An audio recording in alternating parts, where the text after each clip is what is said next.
last set of cards we're going to review, except for the legendary creatures, are the cards that we feel like are only going to be good in a small subset of decks, and so we didn't feel right including them in the other two categories because there's only a few types of EDH decks that are going to need these cards. First one we're going to talk about is Cathar's Crusade. It's only really good in token decks and other forms of white beatdown.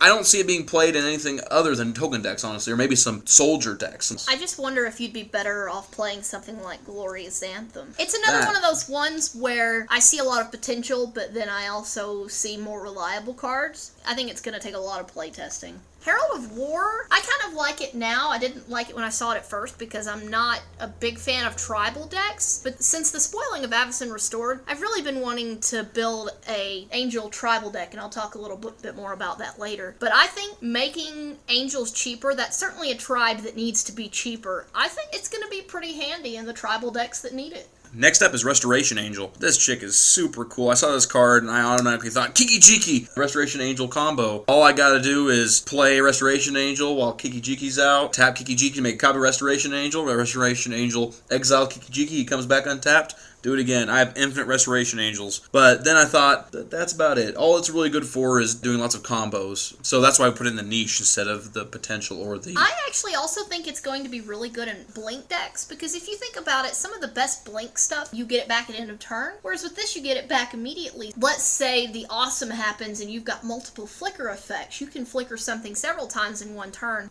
Exquisite Blood, I like because I'm a big fan of life gain. I know a lot of Commander players aren't, but I've seen firsthand that life gain can put you out of the range of aggro. So I think that having life gain in a color that's main MO is to trade life for resources, that seems like it could be handy in the right decks. But once again, you've got to play a lot of creatures and you've got to play beatdown. You can't just stick into any old mono black control because that's not going to be very helpful. We have Burn at the Stake. This card is niche because you have to play a deck with lots of creatures, and it's red. Red isn't really typically the color of token decks, and so you really have to play a red deck with a lot of creatures to make this card as devastating as it possibly can be. I'm not a big fan of it even then because you can't divide the damage. I feel like that's the biggest flaw with this card. I can overlook the triple red. I can overlook the fact that you have to build around it and play tokens, probably green-red to get enough creatures, but I can't overlook the fact that you can't divide the damage. Dangerous Wager, even though I'm not normally a fan of red cards, I really like this. I feel like when you're playing those balls-to-the-wall decks that just want to vomit their hands all over the table, that this is going to be really great because it's 2 mana for 2 cards at instant speed. So if you're playing the sort of deck that's always dumping its hand, then I don't feel like even drawing 2 cards is going to be bad. Next up, we have Mad Prophet. Another card that will only get played really in red decks because there's all kinds of draw options in other colors. Mad Prophet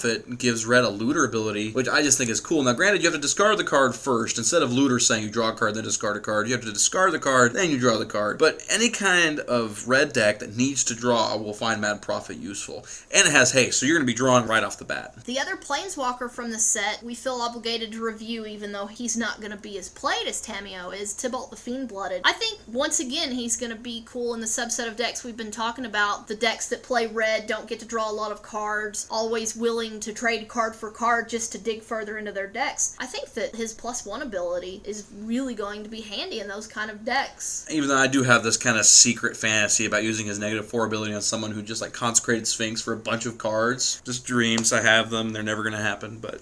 you never know. Triumph of Ferocity. Brionne and I debated this card for a little while. I personally think that green having a pseudo-Phyrexian arena is good. How hard is it in green to have the biggest creature on the field? I feel like, as a rule of thumb, you will need a creature with at least power 6, because that's the Titans. I feel like that's kind of the measuring stick for big creatures in Commander. And I still feel like any card that's susceptible to Wraths, and someone playing an Eldrazi or their general's a little bit bigger than your creature, and you're just out of luck, I don't feel like it's going to be good enough. And once again, it does come back to reliability. I don't feel like green really should have that much problem keeping the biggest creature on the field, but, you know. I think a lot of that's going to depend on your playgroup, because with us it would be really bad because we're wrathing the board every few turns. But in groups that don't play a lot of wraths and play a lot of creatures, if you can put out the biggest creature, then it still could be good. I just don't like it personally. So this card is niche because it's really only good in certain playgroups and only in certain green decks that play a lot of really big dudes. nice. The next two cards, we're calling them niche because I call it the Wizards is trying to print cards aimed at casual players and they suck niche. And so the first one in that category is Tyrant of Discord. And at first I saw him and I thought, oh, he's a 7/7. You can make people sacrifice stuff at random. That's kind of lolsy. Huh. And then I got to looking at him and I thought,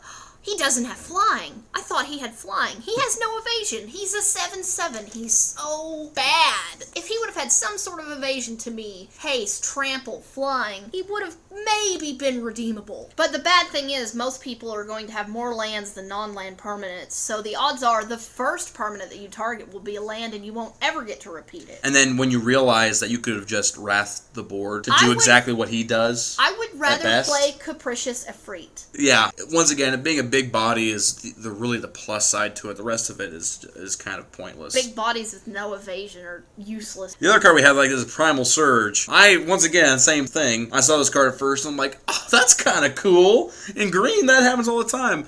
But then I said, ooh, 10 to do that. Why don't we just play Genesis Wave for... Yeah, because you're going to play 10 mana, and what's going to happen, the top card of your library is going to be a land. Yeah. And you're going to fizzle. Is it non-land permanents? It's not land permanent. Oh, jeez. I mean, unless you're so bad. Unless you're playing selective memory with this, I hate to say it, I'd rather play Genesis Wave. Genesis Wave may be considered boring by a lot of people, but it's just another one of those reliability things. You're paying 10 mana to do nothing relevant. Playing 10 mana to whiff is probably the worst feeling you could ever have. I think this is worse than Tyrant of Discord, and that's saying something.